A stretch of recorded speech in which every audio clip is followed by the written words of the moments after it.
ఎప్పటినుంచో రాజకీయాల్లో ఉన్న కుటుంబాలను రాజకీయాల్లో దిగ్గజ కుటుంబాలు అంటారు.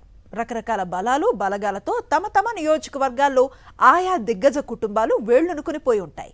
ఆయా నియోజకవర్గాల్లో ఆ దిగ్గజ కుటుంబాలు చెప్పిందే వేదం, చేసిందే త్యాగం అన్నట్లుగా పరిస్థితి ఉంటుంది. కర్నూలు జిల్లాకు చెందిన అలాంటి దిగ్గజ రాజకీయ కుటుంబాల నేతల్లోనూ వారి అనుచరుల్లోనూ అసంతృప్తి ఎగసి పడుతున్నట్లుగా పొలిటికల్ టాక్. రాష్ట్రంలో టీడీపీ ఆధ్వర్యంలోని ఎన్డీఏ కూటమి ప్రభుత్వం అధికారంలోకి వచ్చింది. ముఖ్యమంత్రిగా ప్రమాణ స్వీకారం చేసిన చంద్రబాబు 24 మందితో మంత్రివర్గాన్ని ఏర్పాటు చేసుకున్నారు. వారికి మంత్రి పదవుల్ని కేటాయించారు.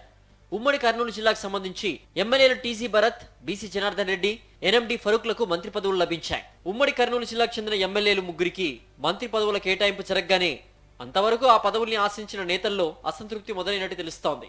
జిల్లాకు చెందిన దిగ్గజ కుటుంబాలకు చెందిన ఎమ్మెల్యేలు తీవ్ర అసంతృప్తి వ్యక్తం చేసినట్టు తెలుస్తోంది. గతంలో ఎన్నడూ లేని విధంగా ఉమ్మడి కర్నూలు జిల్లాలో టీడీపీ విజయానికి దోహదం చేసిన పొలిటికల్ గా సీనియర్లైన నేతలకు మొండి చేయి చూపించారని ఆయా దిగ్గజ కుటుంబాల నేతలు అనుచరులు మండిపడుతున్నట్టు జిల్లాలో టాక్.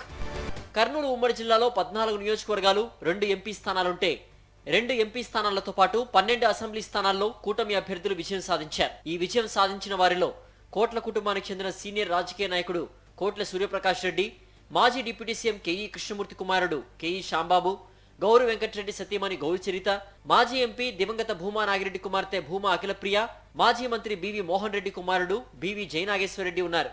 వీరిలో కోట్ల కేఈ కుటుంబాలతో పాటు భూమా కుటుంబాలకు మంత్రి పదవులు వస్తాయని ఆయా కుటుంబాల అనుచరులతో పాటు రాజకీయ పరిశీలకులు భావించారు. కానీ ఎవరు ఊహించని విధంగా కొత్త వారికి అవకాశం కల్పిస్తూ సీఎం చంద్రబాబు నాయుడు నిర్ణయం తీసుకున్నారు. Kurnool MLA TG Bharath, Banaganapalle MLA BC Janardhan Reddy, Nandyal MLA NMD Farooq కు మంత్రి పదవులు దక్కాయి. దీంతో మంత్రి పదవులపై ఆశ పెట్టుకున్న దిగ్గజ కుటుంబ సభ్యులు, వారి వారసులు తీవ్ర నిరాశకు గురైనట్టు తెలుస్తోంది. తమ అనుచరుల ముందు తీవ్ర అసంతృప్తి వ్యక్తం చేస్తున్నట్టు కూడా తెలుస్తోంది. మంత్రి పదవుల కోసం చివరి వరకు ప్రయత్నం చేసిన అధినేత మాత్రం కొత్త వారి వైపు మొగ్గు చూపడంపై రాజకీయ పరిశీలకులు ఆశ్చర్యం వ్యక్తం చేస్తున్నారు.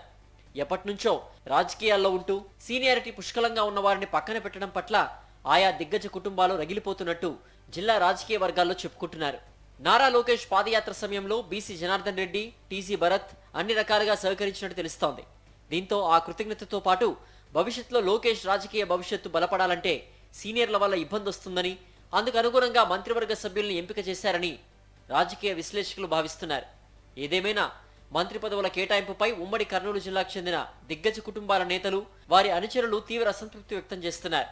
మరి ఈ అసంతృప్తి చివరకు ఎంతవరకు దారితీస్తుందో తెలియాలంటే కొంతకాలం వేచి చూడాల్సిందే.